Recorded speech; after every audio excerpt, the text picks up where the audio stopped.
Hi, I'm Andrea Etheridge, and this is my Technology Integration Unit project for ETEC 562.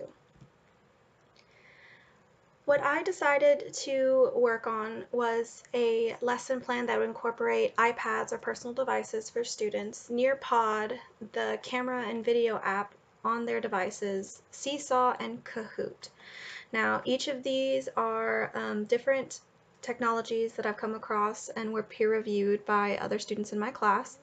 Nearpod I have played with a little bit. It's an interactive presentation, and the presentation I'm going to show you today for my lesson has added activities. Seesaw, I messed around with it when I was a teacher in third grade, and I really like it, and so I was looking around and I noticed that it has much more capability, and so they're going to be utilizing the digital portfolios and documenting to share with each other. And then Kahoot is an interactive game-based quiz website app, and that's where their informal or formal, depending on assessment data, is going to come at the end of the lesson. So I decided for my lesson I was going to use the 5E instructional design model. And I decided to use this because it does promote collaborative active learning with students. It helps them problem solve, I guess, investigate new concepts. And it is based on the constructivist theory, which I very much like. And typically it's used in science lessons, but I really wanted to make a reading lesson work for this project, for this lesson, because reading is very non-famously the constructivist content. Science is much more constructivist because more of the hands-on, the experiments. So the website that I use to get some of the information is at the bottom. And so how they correlate with each other. The 5 E's stand for engage, explore, explain, elaborate, and evaluate. And what is great about each of those is it kind of gives structure to the teacher when they're planning. So the engage is where they're getting that prior knowledge, the schema, and they're looking for gaps, and they're also fostering interest for the lesson that's coming up. The explore is when students really get let loose and they get to look at what they're doing. They get to do it themselves. It's very concrete, it's very student-centered, it's very hands-on.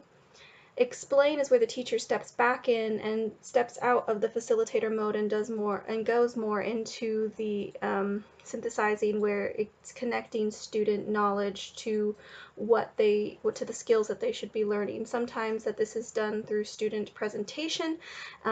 This is done through peer work. It just depends on how the teacher wants to lead this phase.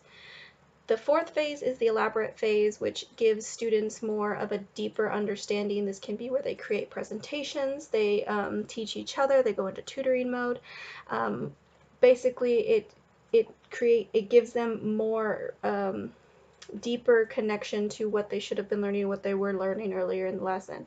And the evaluate, that's self-explanatory. That's where the formal and informal assessments come in, and the teacher can use that for data in the future. So for my lesson, my intended audience is for 5th grade. My topic is an ELAR, it's Informational Literacy and Textual Features, and the instructional objective is from 5.11d. The student will be able to use multiple text features and graphics to gain an overview of the contents of text and to locate information. So the lesson that I feel I've designed is over 2 45-minute sessions or one 90-minute session, depending on self-contained or departmentalized. And it starts with the 15-minute engage, where the teacher facilitates the opening by using a Nearpod presentation. And the teacher will be using the Nearpod presentation. I set it up here where you can either have the live session here at the top, or you can have student paced. Now, when you go into the lesson, I'm going to show you here in a second, it will show you the actual project in this. So this would be what the students see. This is the preview. It's nonfiction text features. It's very basic. If this is a review, then we're going over the vocabulary. It can be student-led, where a student is coming up and participating, and all the students can see off of that, and the teacher is merely just facilitating. Or the teacher can utilize that student paced, and the students can go through it themselves in groups. Now, to keep in mind for this, Student Paste is part of the premium feature, so when you do click Student Paste, it does say that you need to upgrade. There is a free period for upgrade for teachers. You do have to plug in your credit card information in order to get that, but as long as you cancel it before, you can still get all of the premium features and mess around with it, which is what I did. It was very cool. So I had this go set through the different parts, and what I decided to do is after I got from photographs to illustrations, I made an interactive open-ended question where the teacher can set what is the difference between illustration and photograph. I created this. This was not part of the presentation that was there to begin with, and teacher and students can go in and respond to however they want, and then they can submit, and the teacher can see all of those submissions, and because students will log in with their own device, teachers can see who submitted what. And then you just continue through the presentation with a few more interactive responses placed in, and you're good to go for your Engage. The second part of this is the Explore. This is the longest part. This is the student-centered section. It's about 30 minutes for this. It can take longer depending on the students, the teacher, and the time constraints.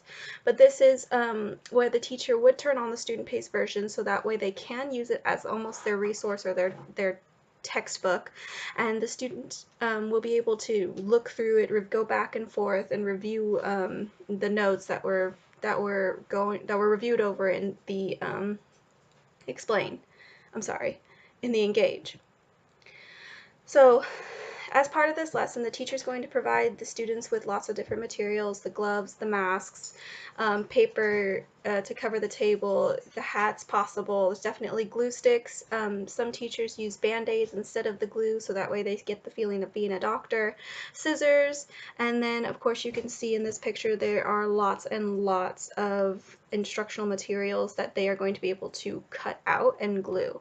So what the students will do is that they get these patients, these paper people cutouts, and symptoms are listed like a doctor's report, and the symptoms have information regarding certain text features. Students have to use their prescription, their RX pad, for them to diagnose the students with the correct text feature, and then they find the medication, quote unquote, in the materials given to them, and they perform surgery, and they match the text feature and glue it or band-aid it to the patient. The teacher at this time is encouraging the students to use their camera and video features in relation to Seesaw to record their work and thought process. Now, this aspect, recording and documenting what they're doing, is very important because it relates directly to the explain. So the teacher will have the students review 3 other Seesaw e-portfolios and give comments or notes on their diagnosis and prescriptions. This is going to be very important for the explain because the other students are essentially presenting their own findings and defending their own thoughts in their e-portfolios. And this is great because instead of having one student present to a class at a time, the students can be engaged and directly involved with separate students. And of course, the teacher has to monitor the commenting and feedback from each other, but that's easily done through Seesaw, and I'll show you how. So when I set up this class, I have no idea how many years ago, it's my maiden name. It says you can manage the students, so I have a few random students in here, and you can add students as you wish, but you can turn off the student likes and dislikes, so students can like each other like in social media, and then enabling the comments. You can turn on as a teacher the new comments require approval so that they can just automatically post, or you can turn it on and you have to go through each comment and make sure that it's appropriate. So that helps kind of create accountability for that. You can also turn off students can see each other's work if you do not want them to see each other, but of course for this we do want them to see. The other thing here is new items require approval. So while they're doing their documenting of their patients and their prescription, if you turn this on, you as a teacher will have to go in every single one and say, okay. If you turn this off for that certain lesson or that certain time period, everybody's posts will just automatically be posted. And that way you don't have to micromanage each individual, but of course as a teacher you decide what you want to do. You can also disable family access for the time being, so that way you can monitor and see what's going on in your classroom before letting families access anything. But of course, or you can turn it on, and then you can have managing the families, managing the likes and shares from the family as well. It becomes a whole new thing. It's very, very cool. So in continuing this, we have our e-portfolios and the teachers monitoring. After this, explain, and of course the teacher is part of this explain, because we want to make sure that the teacher is selecting some of them to go over and looking at the comments and making sure that they're critical feedback and doing that as a whole class. So giving maybe 5 to 10 minutes of the students independently doing that, and the last 5 minutes of the teacher selecting ones at random so that everybody can go over them and see. Elaborate is the phase where the students are going to create their formal presentation work on the Seesaw app. So the students will be going over almost all their patients, or the ones that they want to go over, and explaining their choices and their prescriptions, and what they decided to do in their surgeries. And so this is where we also want to really encourage the students to use the formal terms and the vocabulary, using the text features, making sure that they're being very explicit. Seesaw is very cool in that you can also draw on the pictures or on the videos that you're talking about. So students can also create notes or uh, make edits to what they're talking about as they're talking about it. And of course, this is something that we would be able to share with the family later after we turn it back on. And of course, in the evaluate, we're going to use Kahoot to assess their knowledge. Now, for Kahoot, I have the example here's text features.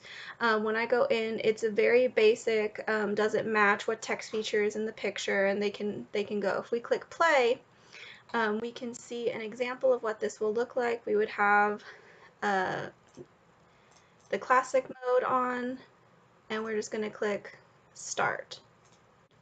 So since we have no one in the class right now ready to join us, it's not going to show us anything, but I can show you the answers and how they work. So it says what text feature is featured in the picture, and you can see the picture right here. There are two examples, and so the students would have to select, and so it says charts or graphs, diagrams, table of contents, tile heading, and of course on their device they would just respond to the one. And the great thing about this is that you can pull the reports afterwards, and you can get an actual assessment for these students, or a grade for these students if you need. So that's the evaluate. That would take less than 15 minutes, but you always have to get the setups ready, the students' devices, everything like that. So that would be that part of the lesson. That being said, this is the entirety of my lesson for the text features surgery. So I hope you guys enjoyed it, and I hope you guys enjoyed looking at some of the technology that I would incorporate, and I appreciate you listening.